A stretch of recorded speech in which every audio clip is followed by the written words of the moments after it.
পুরো খবর শিরোনামে শুনছিলেন। বাংলাদেশ থেকে পালিয়ে যাওয়া আওয়ামী লীগ নেতারা ভারতে পাচার করেছে কোটি কোটি টাকা। সাবেক এক সংসদ সদস্যের বান্ধবীর কাছ থেকে মিলেছে এমন তথ্য।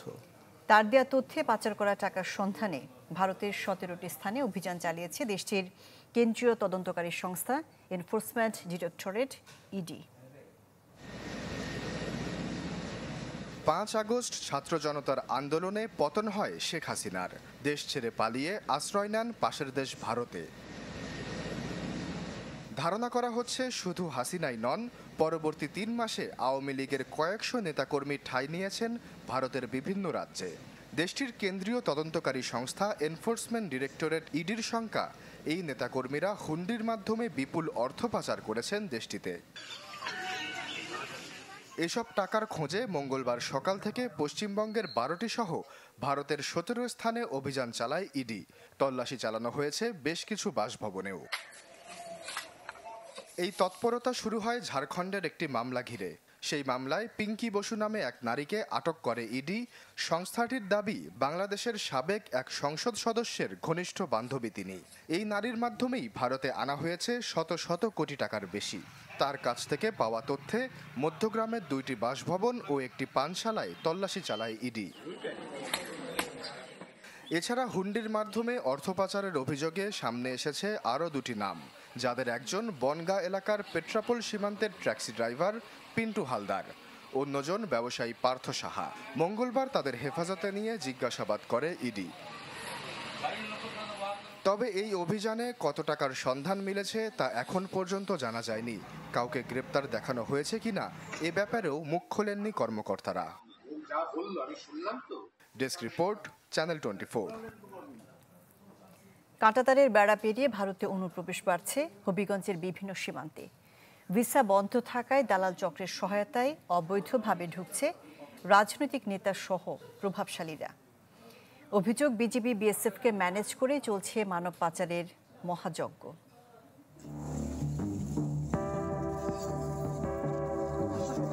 চুনারঘাট উপজেলার বাল্লা সীমান্ত। কাঁধের মইটি ব্যবহার হবে বিশেষ কাজে। সেটা দেখার জন্য আমাদের চোখ সীমান্ত রেখায়। কিছু মানুষের আনাগোনা কাঁটাতারের আশপাশে। হঠাৎই চোখে পড়ল সেই বিশেষ মইটিও। এবার স্পষ্ট হওয়া গেল, এই মই ব্যবহার করে অবৈধভাবে সীমান্ত পার হচ্ছে কিছু মানুষ। এমন দৃশ্য হবিগঞ্জের চুনারুঘাট ও মাধবপুর সীমান্তে এখন হরহামেশাই দেখা মিলছে। দালালের হাত ধরে সীমান্তে বাড়ছে অনুপ্রবেশ। সাধারণের সাথে তালিকায় আছে রাজনৈতিক ব্যক্তিরাও। বাংলাদেশের ভিসা ভারতের সাথে বন্ধ থাকার কারণে অবাধে চলছে এদিকে মানব পাচার। 10-15 হাজার টাকার বিনিময়ে দালাল চক্ররা বাংলাদেশের রাজনীতিবিদ লোক এবং নর্মাল লোক, বুঙ্গাই লোক প্রচুর এদিকে ইন্ডিয়া দিতেছে। দুদেশে নিরাপত্তা চৌকি পেরিয়ে কিভাবে চলছে পারাপার ব্যবসা।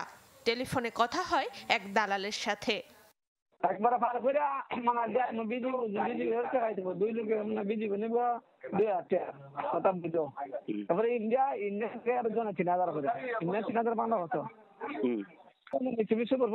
বিশ্ববিদ্যালয় তোমার আমি খতরা করি না, আমরা তো মানে লোক মানে অত কম টাকা লোক ধরি না। বিজিবির দাবি, অবৈধ অনুপ্রবেশ ঠেকাতে সীমান্তে সজাগ তারা। কেউ আমাকে এই ধরনের অভিযোগ করে নাই যে বিজিবির সদস্যরা মানব পাচারের সাথে জড়িত। এই ব্যাপারে আমি 100% নিশ্চিত যে আমার 25 বিজিবির কোন সদস্য এই মানব পাচারের সাথে জড়িত না।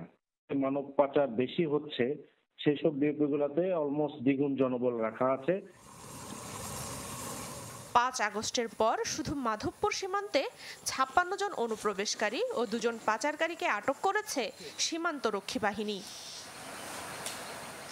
Desk report, channel 24। বগুড়ায় নিজ বাড়ির ডিপ ফ্রিজে নারীর মরদেহ উদ্ধারের রহস্য উদ্ঘাটন করেছে র্যাব। সকালে সংবাদ সম্মেলনে জানানো হয়, প্রেম এবং হাত খরচের টাকা দেয়া নিয়ে মাকে হত্যা করে ডিপ ফ্রিজে রাখেন ছেলে। উম্মে সালমা খাতুনের সাথে ছোট ছেলে সাদ বিন আজিজুর রহমানের প্রেম এবং হাত খরচের টাকা নিয়ে প্রায়ই ঝগড়া হতো। এরই জেরে মাকে ঘরে একা পেয়ে শ্বাসরোধে হত্যা করে ফ্রিজে রাখে। পরে আলমারি ভেঙে এবং ঘরের জিনিসপত্র এলোমেলো করে ডাকাতির আলামত তৈরির চেষ্টা করে সাদ। সোমবার রাতে অভিযুক্তকে আটক করলে বেরিয়ে আসে চাঞ্চল্যকর এসব তথ্য। জলবায়ু পরিবর্তনের প্রভাবে বাংলাদেশ যেই পরিমাণ ক্ষতিগ্রস্ত, তেমনিভাবে মিলছে না অর্থায়ন। আজারবাইজানে জলবায়ু সম্মেলনে এই তথ্য তুলে ধরেছে অন্তর্বর্তী সরকার। বিশেষজ্ঞরা বলছেন জলবায়ু অর্থায়নের প্রক্রিয়াকে কঠিন করে রাখা হয়েছে। আজারবাইজানের বাকু থেকে আরও জানাচ্ছেন আশিকিন প্রিন্স। প্রতি বছর বাংলাদেশ অংশে সমুদ্র পৃষ্ঠের উচ্চতা বাড়ছে 3.42 মিলিমিটার করে। এর প্রভাবে বাস্তুচ্যুত হতে হবে উপকূলের বিপুল জনগোষ্ঠীকে। তবে এখনো জলবায়ু অর্থায়নের কোনো সংজ্ঞা ঠিক হয়নি, ফলে অর্থায়ন প্রক্রিয়াকে আরও জটিল করে তোলা হচ্ছে। এতে অনিশ্চয়তা দেখা দিয়েছে আগামী কয়েক দশকেও অর্থ পাওয়া নিয়ে। কথা ছিল আমাদেরকে যে প্রথমে 100 বিলিয়ন 2020-এর মধ্যে দেওয়া, তার পরবর্তীতে এটাকে বাড়ানো। এখন হিসাব নিকাশ করে দেখানো হয়েছে যে লাগবে 1 ট্রিলিয়ন থেকে 1.5 ট্রিলিয়ন মার্কিন ডলার লাগবে জলবায়ু প্রভাব মোকাবেলা করার জন্য। কিন্তু সেই প্রেক্ষাপটে আমরা যেভাবে জলবায়ু অর্থায়ন নিয়ে আলোচনা করছি, আমার তো মনে হয় না আগামী কয়েক দশকেও এই অর্থ পাওয়া যাবে। 15 থেকে এদিন জলবায়ু সম্মেলনের বাংলাদেশ প্যাভিলিয়নে সংবাদ সম্মেলনের প্রধান উপদেষ্টার প্রেস সচিব জানান, জলবায়ু অর্থায়ন বাংলাদেশের ন্যায্য দাবি। যে পরিমাণ ক্ষতি হচ্ছে সেই পরিমাণ অর্থায়ন পাচ্ছে না বাংলাদেশ। দেখা যাচ্ছে যে আমরা ইনভেস্ট করছি প্রায় $3 বিলিয়ন, কিন্তু আমার ক্ষতির শিকার হচ্ছে 11.5-12 বিলিয়ন ডলার। তো সেই জায়গায় আমার 8.5 বিলিয়ন ডলারের মতো একটা গ্যাপ থেকে যাচ্ছে। তো এই টাকাটা আসবে কোত্থেকে? আমি তো প্রচুর রিচ কান্ট্রি না, আর আমি আমার কার্বন ফুটপ্রিন্টও অত না। বুধবার জলবায়ু সম্মেলনে ভাষণ দেবেন প্রধান উপদেষ্টা ডক্টর মোহাম্মদ ইউনূস। তুলে ধরবেন জলবায়ুর বিরূপ প্রভাবে বাংলাদেশের ক্ষতি ও তহবিল নিয়ে ন্যায্য হিস্যার বিষয়টি। উনি বলেছেন আমরা যদি রিনিউয়েবলে সুইচ করি, আমরা যদি নতুন একটা সাস্টেনেবল লাইফ স্টাইলে যাই এবং আমরা যদি সবাই এন্টারপ্রেনারশিপে জোর দেই, অবশ্যই আমরা নতুন একটা সিভিলাইজেশন করতে পারবো।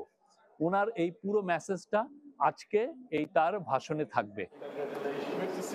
এদিকে সম্মেলনের সাইডলাইন বৈঠকে বিভিন্ন দেশের সরকার প্রধান ও বিভিন্ন সংস্থার প্রধানদের সাথে বৈঠক করেন ডক্টর ইউনূস। এ সময় অন্তর্বর্তী সরকারের প্রধানকে সব ধরনের সহযোগিতার আশ্বাস দেন বিশ্ব নেতারা।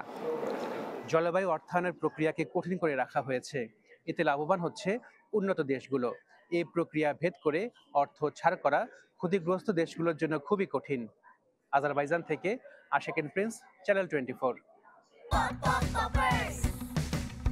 কর্ন, মিল্ক, কোকোনাট আর বাটারের দুর্দান্ত কম্বিনেশনে ইয়াম্মি ক্রাঞ্চি টেস্টের পপার। বেশি ফান নিয়ে এখন 25 গ্রামের বিগ ফান প্যাকেট। সপ্তাহে 7 দিন কার্বন নিঃসরণ 6 দিনে নামিয়ে আনার আহ্বান জানিয়েছেন অন্তর্বর্তী সরকারের প্রধান উপদেষ্টা ডক্টর মোহাম্মদ ইউনূস।